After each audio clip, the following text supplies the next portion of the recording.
Coucou tout le monde, on se retrouve pour un nouveau rendez-vous du C'est lundi que lisez-vous. Donc comme toutes les semaines, histoire de faire un petit peu le point sur mes lectures, qu'elles soient passées, présentes ou à venir.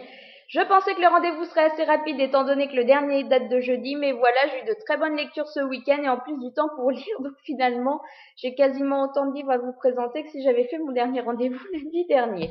Donc je vous laissais jeudi. J'en étais à peu près aux trois quarts du dernier tome des Hauts Compteurs, donc le tome 5, La mort noire de Patrick Maxper et d'Oliver Perrou chez Scrinéo Jeunesse. Et voilà, je vous disais que ça passait très bien, que j'espérais que ça allait continuer comme ça jusqu'à la fin. Je vais pas en faire des tartines. Voilà, ça a continué complètement sur la lancée. Depuis le début, ce tome-là passait super bien. Pour moi, c'est celui qui passait le mieux. Ça allait rester jusqu'à la fin. Tout simplement parce que c'est le dernier tome de la saga, qu'on a enfin des réponses, des révélations. On est dans un récit très actif, il se passe énormément de choses. Je m'attendais à certaines choses que je n'ai pas forcément trouvées puisque voilà, j'ai pas du tout réussi en fait à voir venir le final. J'ai été super surprise, entraînée par les choix, les choix qu'ont fait les auteurs. Voilà, un final, oui, voilà, je m'y attendais pas du tout et finalement, ben, c'est exactement ce qu'il fallait pour boucler cette série. Donc voilà, vraiment un excellent tome. Juste un petit peu triste de, voilà, ben, maintenant de laisser Roland, Mathilde et compagnie parce que c'était la dernière aventure, on les retrouvera plus. Mais en même temps, mais c'est un petit peu le problème de toutes ces sagas à rallonge qu'on lit. On attend toujours le tome suivant.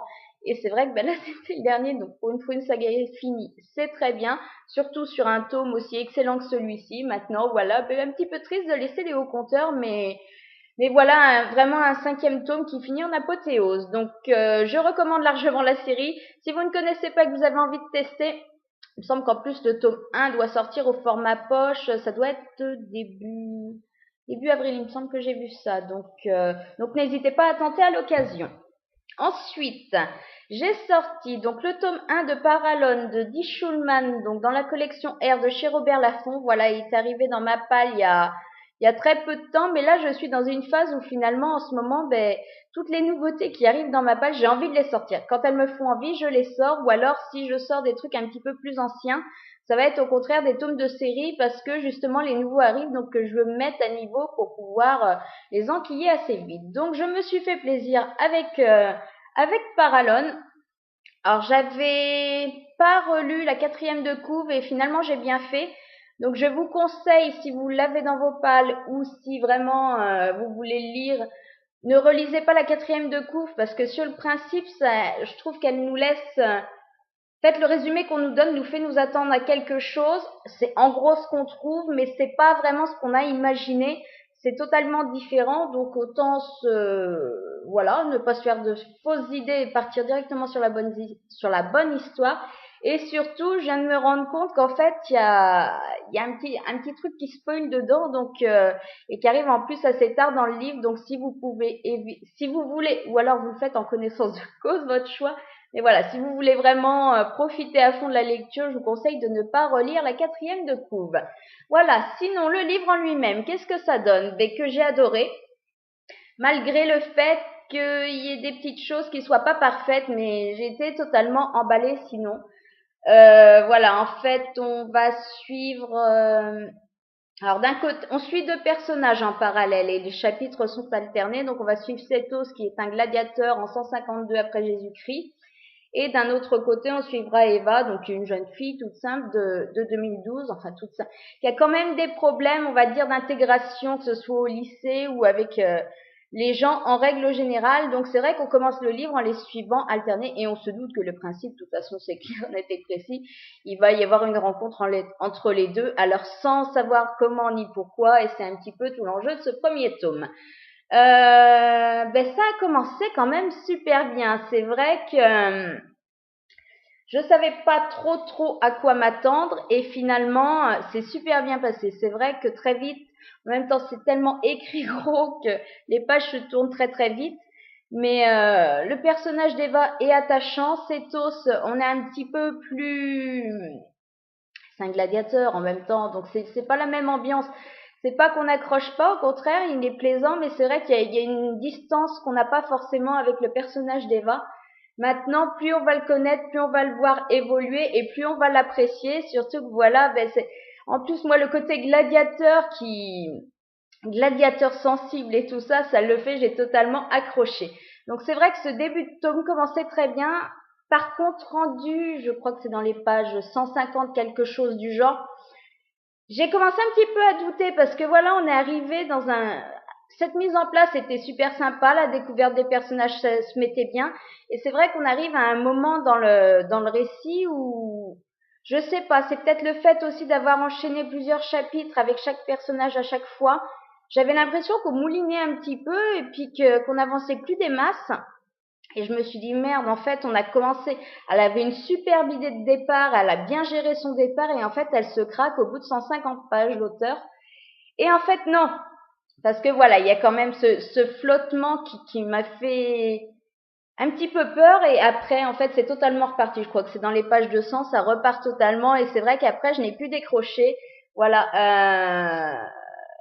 ça l'a totalement fait. Voilà, j'ai adoré. Maintenant, comme je vous dis, il y a ce petit côté, il y a ce moment de flottement au milieu où je pense que on traîne trop en longueur sur des détails et qui finalement nous coupe un peu dans l'élan, donc c'est juste un petit peu dommage. Par contre, par derrière, ben, tout ce qui s'est passé, que ce soit les personnages qu'on apprend à plus connaître ou l'évolution de l'intrigue, j'ai trouvé ça très sympa. Il y a un ou deux petits trucs, c'est pas qui m'ont gêné, mais où je me suis posé énormément de questions dans ma lecture. Maintenant, je vais pas vous en parler. Je pense que je le mettrai peut-être plus en spoiler dans mon avis écrit. Comme ça, voilà, les personnes qui voudront consulter ou auront lu ou auront un avis verront de quoi je parle et les autres ne seront pas spoilés avant d'y être rendus. Donc, vraiment j'ai vraiment passé un très très bon moment malgré quelques petits défauts, mais alors j'ai vraiment hâte de découvrir la suite. Voilà pour mes lectures terminées. Ma lecture en cours, je n'en ai plus qu'une. J'ai décidé de faire rapide et efficace parce qu'à force de traîner 2-3 livres, finalement je l'ai fini, mais c'est toujours les mêmes qui traînent. Je suis en train de lire donc le tome 3 de Rebecca Keane, Potion macabre, aux éditions J'ai lu, donc de Cassandra O'Donnell. Et il doit me rester 50 pages, donc j'en suis vraiment sur le final. Il me semble que j'en ai parlé, oui, j'en ai parlé jeudi parce qu'il était entamé. Ben voilà, chez moi, ça le fait toujours autant. J'ai adoré les 2 premiers tomes. Celui-ci est juste encore génial. Voilà, que ce soit au niveau de l'intrigue, où je trouve que, bon, il se passe énormément de choses. Elle va encore pas chômer, Rebecca, mais je trouve que c'est super addictif. Voilà, les choses s'enchaînent et puis même quand il y a une petite pause par rapport à une intrigue de l'histoire, il y a autre chose qui prend le dessus, donc on ne s'ennuie pas une seconde. Ça passe super bien. Maintenant, le gros point fort aussi, je trouve que c'est vraiment l'écriture de l'auteur. C'est vrai que pour moi, ça le fait à chaque fois. Voilà, elle a vraiment un style accrocheur et je pense que même il se passerait 2 fois moins de choses dedans. Le style me plaît tellement et m'accroche tellement que je ne m'ennuierai pas pour autant et je passerai un aussi bon moment. Donc voilà, à 50 pages de la fin, c'est du très très très positif encore une fois et voilà, avec le tome 4 qui sort d'ici la fin du mois, c'est juste génial, on va pouvoir encore se faire plaisir avec Rebecca très très vite. Ensuite, mes lectures à venir. Alors là, ça va être plus laborieux puisque j'ai décidé de ressortir un livre que j'ai en pause depuis 4 mois, voire 5, je crois. Je l'avais commencé et puis en fait, j'ai pas du tout accroché. Ça m'énerve de le voir traîner. Donc je préfère me relancer. Voilà, c'est la bonne résolution. J'ai eu tellement de bonnes lectures récemment. Je vais reprendre un truc un petit peu plus dur. Donc je reprendrai Inventaire après rupture de Daniel Handler. C'est chez Nathan, c'était une sortie de l'été dernier, je crois. Et donc je l'avais commencé, je me suis arrêtée à 20% tellement je n'accrochais pas du tout. Déjà, je trouvais que sur le principe c'était sympa. Voilà, une jeune fille qui avait rompu donc avec son copain et qui lui déposait une boîte avec tous les souvenirs, les moments forts de leur histoire et puis une petite lettre qui accompagnait tout ça, tous ces souvenirs. Je trouvais ça super sympa. Et c'est vrai que quand j'ai commencé la lecture, très vite, ça l'a pas fait des masses parce que déjà je m'attendais à un récit plus adulte. Je pensais qu'en fait le couple en question, même s'ils n'avaient pas 22, 23 ans, ils en avaient au moins 18, 19 et que leur relation avait duré un certain temps et en fait il s'avère que je sais plus si c'est 15 ou 16 ans qu'ils ont. Donc c'est beaucoup plus jeune que ce que je pensais. Ça aurait pu très bien passer aussi, mais c'est vrai que partir déjà sur une idée erronée à la base, ça m'a pas forcément aidé. Et ce qui m'a vite agacé, en fait, c'est le comportement de la demoiselle. Voilà, je sais que ce livre, les gens sont très partagés. Il y en a qui ont adoré, il y en a qui n'ont pas aimé du tout. Moi, j'ai arrêté parce que vraiment, ça m'agaçait sur le moment. C'était à deux doigts de me filer quand même pas de livresque parce qu'en plus, j'étais pas dans une bonne période. Mais ce qui m'a agacé, c'est de la voir en fait repasser tous leurs souvenirs communs ensemble, leurs souvenirs communs, tout court, et de finalement ne rien se reprocher à elle-même, par contre tout reprocher à son ex. Elle nous repasse leur premier ciné qu'ils se font ensemble, où pourtant en plus apparemment ils passent un super moment, donc je vois pas l'intérêt de détruire ce souvenir-là en faisant quelque chose de négatif. Eh ben elle finit son truc en lui disant mais à ce moment-là en fait tu ne m'as pas compris, tu ne m'as pas vraiment écouté, tu n'étais pas vraiment là. Et le problème c'est que c'est un petit peu le cas à tous les chapitres.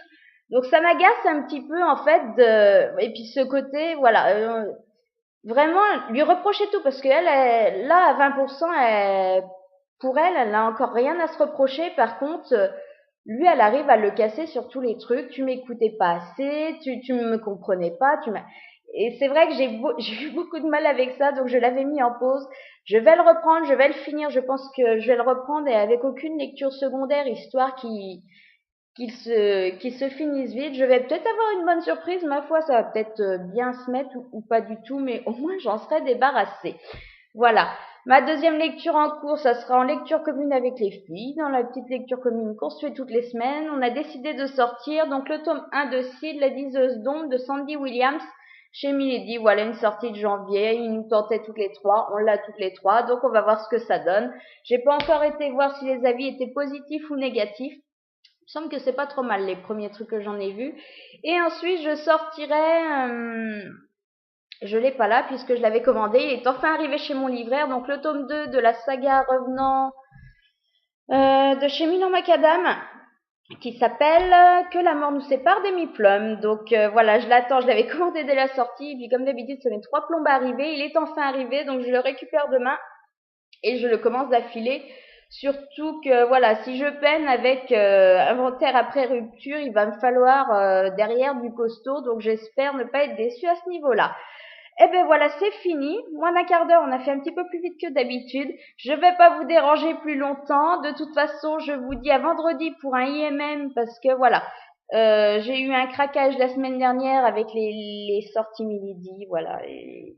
Et là, pour le coup, il faut que je fasse le point avant que ça fasse trop de livres. Donc, je vous dis à vendredi. Et pour ceux que je ne retrouverai pas à ce moment-là, je vous souhaite une bonne semaine et vous dis à lundi prochain pour un nouveau C'est lundi que lisez-vous.